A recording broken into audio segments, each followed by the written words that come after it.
Like you said, I keep my part of the presentation, since there is limited time available, purely to the media aspect of it. I would want to go back to the time when, during the last stages of the war, I, as a journalist, was in Sri Lanka to report there, and there was serious denial of access to journalists who had a sense of what the background was, who had been to Sri Lanka before, who had covered various issues related to these issues.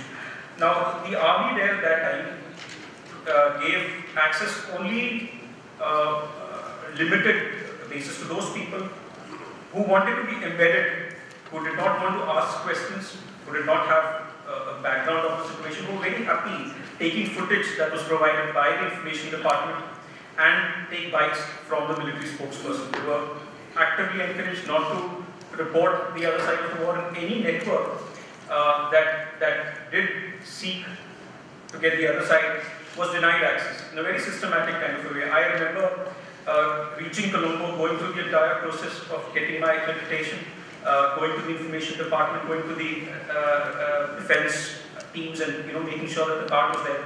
At the last minute, when you're about to leave, they tell you that there's something wrong with the signature of an official who signed off on your accreditation card, and you cannot go, the rest of the people would go. Also, there was a very well-oiled missionary to guide the media, to handle the media, if you will. They knew, especially the Indian media was very obsessed with getting shots, with their reporters on top of tanks in the battlefield. So, when they knew that they had certain journalists who wanted to be embedded, they would allow them to come there, take them to the areas that they wanted to take them, and they would file those stories there. And journalists who did not want to do that, who wanted to do it in a more balanced way, were denied access in all of these cases. Anyways, no journalist was allowed anywhere close to the battlefield. No journalist went anywhere close to where these war crimes were alleged to have been committed. And this is perhaps the reason why the public opinion in India about this has been very muted, not only in Tamil Nadu, but in the rest of the country. I have been in Delhi, I've worked in Delhi, so I can give you a national perspective. At that time, when the war was happening, the news that was coming in was being filtered through certain sources, like I said. And the extent of the killings, the extent of the crimes that were happening were not being reported. Headlines today had tried through its sources to get information from the other side. We were getting video almost every single day through our contacts, and we were trying to balance our reports with what we were getting from Colombo and what was being given to us from the media wing of the Tamil Tigers. Balancing it out, both we knew were not from our reporters, both we knew were from sources which we had little control over. But we were trying to put both of those together and put the news out. But like I said, there was very little reporting of the kind of crisis that was happening there at that time. And if you ask me, till the time in 2011, when the Channel 4 documentary came out, there was very little awareness about this. Not in the rest of India, but even in Tamil Nadu, there was very little awareness about this. There have been organizations like the Journalists for Democracy, which from time to time, acquired trophy videos that were shot by Sri Lankan soldiers, put it out on the media. This was played up by headlines today, while there was a sense, because in India, whenever there is anything that comes, which is news from about a foreign country, you tend to go to the external publicity division of the Ministry of External Affairs, and also part of the tough editorial standards. You call up the Sri Lankan MOD, and they would tell you these are mock pictures. So what do? Where you can choose not to air it, or you can choose to air it with what the Indian MEA is saying and the Sri Lankan Ministry of Defense is saying, and that's what headlines today chose to do. So while this footage came out, the trophy video that was shot by the soldiers, we took a strong editorial stance then. We took a stance that the India Today group, especially Headlines Today, would air these documentaries. But all of this changed really when our editorial team saw the Channel 4 documentary that was aired in the UK and it was available on YouTube, and we said, we have to put this on air because very little of this is available in India, and until a mainstream television channel took it and put it out there, there would be nobody who would know exactly what happened. So that was an editorial call. There was a decision that was taken that we air it. We got in touch with the agency that was marketing the Channel 4 documentary. We acquired the rights and aired it 4 times over the period of a week. And I can tell you there was a huge change in the way that the people saw this. Before this, nobody knew that war crimes, atrocities of this nature, what could be described by definition as genocide had happened there. When we put that out and we went back to the Ministry of External Affairs, I remember at that time the Foreign Secretary was, said that these are very disturbing visuals, but we would not want to comment. The second time it was aired, there was a lot of movement in Tamil Nadu. And also, when the parliament was in session, a lot of the parliamentarians now had this documentary, which was in a, which they would put in a CD and wave during discussions in parliament. But right until this time, the extent was something that people did not know. I can tell you, I used to speak with activists who come down to our newsroom sometimes and would have discussions with us later.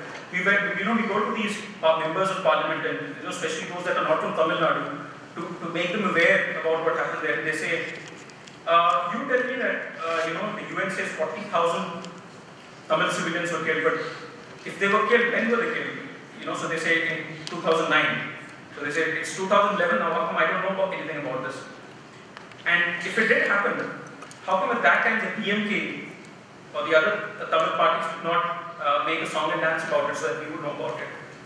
So clearly there was, this is the background to which, and even now, when the Indian media comes to the various issues related to this, there is a lot of confusion about the background and the historical facts, because there are a whole lot of people who have a vested interest in confusing the journalists when they make their reports. Television journalists, stories by definition would be about 1.5 minutes unless it's a long format. So there is a limited amount of information that you can put in there. So issues like the internal process for investigation, an international process that will investigate the war crimes, all of these are little known issues for journalists. And there's a whole lot of spin that's happening, especially if you look at from the Sri Lankan side, or even from the Indian Ministry of External Affairs. There is a sense that I see for the mainstream media journalists. There is a lack of information that there is needed, and the sources, the credible sources, the so-called credible sources that they go to, which is the Sri Lankan Embassy or the Sri Lankan Foreign Office or the Indian Foreign Office, tend to misguide them on many of the facts that are there.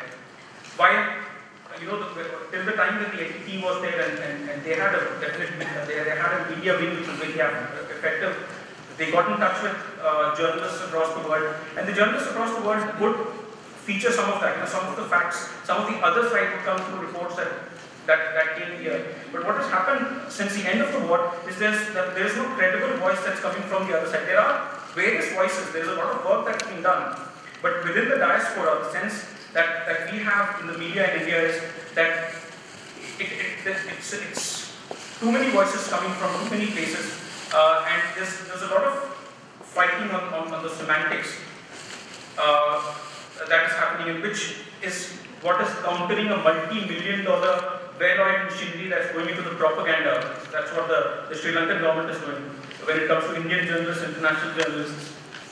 So what is needed clearly is a clear, united voice from the various groups within the Tamil diaspora. Resources for the media to be available. For Indian journalists, voices in the diaspora. That would give them a clear sense of the current issues, give them background, also a credible source for all the information that they may require for the background for that stories. That is missing. We have glossy magazines and publications that are brought up by the Sri Lankan embassy, which is mailed regularly to all journalists, but nothing that now is coming in any structured way, which will give them a balanced view or give them a full picture. Civil society groups in Sri Lanka, I know that they are under tremendous strain, but again, these groups too need to be connected with the Indian media, and they have to be given a perspective about what is happening.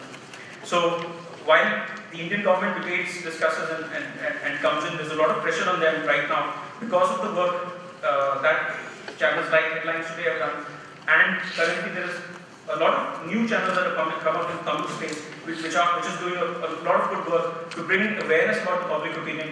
And I am sure that the weight of public opinion will force the public, the representatives in Parliament to take actions that will see that there is justice, that there is an international independent investigation into the war crimes, and regardless of who perpetrated it, there's punishment as per international laws for those who perpetrated it. I'm told my time is up. Thank you very much.